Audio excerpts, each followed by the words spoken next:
संतान के रूप में कौन आता है?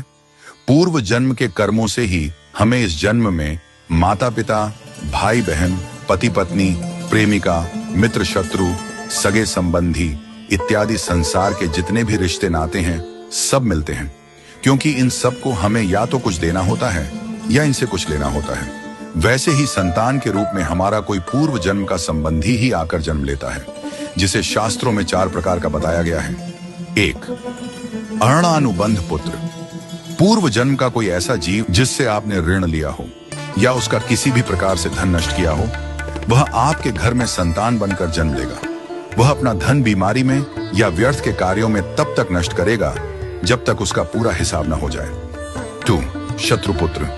पूर्व जन्म का कोई दुश्मन आपसे बदला लेने के लिए आपके घर में संतान बनकर आएगा। बड़ा होने पर वह माता पिता से मारपीट, झगड़ा करेगा या उन्हें सारी जिंदगी किसी न किसी प्रकार से सताता ही रहेगा।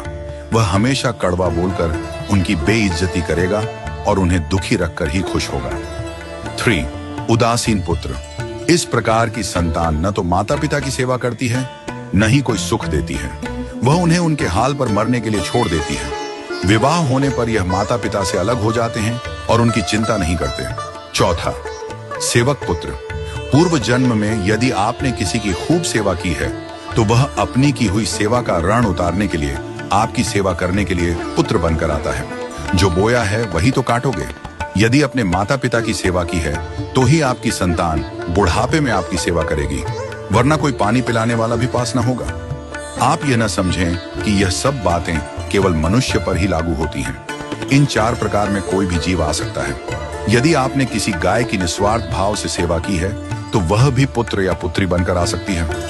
यदि आपने गाय को स्वार्थवश पालकर उसके दूध देना बंद करने के पश्चात उसे घर से निकाल दिया हो तो वह ऋणानुबंध पुत्र या पुत्री बनकर जन्म लेगी। यदि आपने किसी निर्दोष जीव को सताया है तो वह आपके जीवन में शत्रु बनकर आएगा।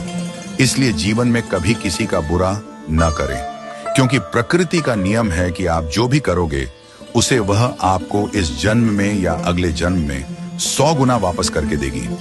यदि आपने किसी को 1 रुपया दिया है तो समझो आपके खाते में 100 रुपया जमा हो गए हैं। यदि आपने किसी का 1 रुपया छीना है तो समझो आपकी जमा राशि से 100 रुपये निकल गए। जरा सोचिए, आप कौन सा धन साथ लेकर आए थे और कितना साथ लेकर जाओगे? जो चले गए वे कितना सोना चांदी साथ ले गए। मरने पर जो सोना चांदी धन दौलत बैंक में पड़ा रह गया, समझो वह व्यर्थ ही कमाया। औलाद अगर अच्छी और लायक है तो उसके लिए कुछ भी छोड़कर जाने की जरूरत नहीं है, वह खुद ही कमा लेगी। और औलाद अगर बिगड़ी या नालायक है तो उसके लिए जितना भी धन छोड़कर जाओ वह चंद दिनों में सब बर्बाद करके ही चैन लेगी। मैं, मेरा, तेरा और सारा धन यहीं का यहीं धरा रह जाएगा, कुछ भी साथ नहीं जाएगा। साथ यदि कुछ जाएगा भी तो सिर्फ अच्छे बुरे कर्म ही साथ जाएंगे। इसलिए जितना हो सके नेकी करो, सत्कर्म करो।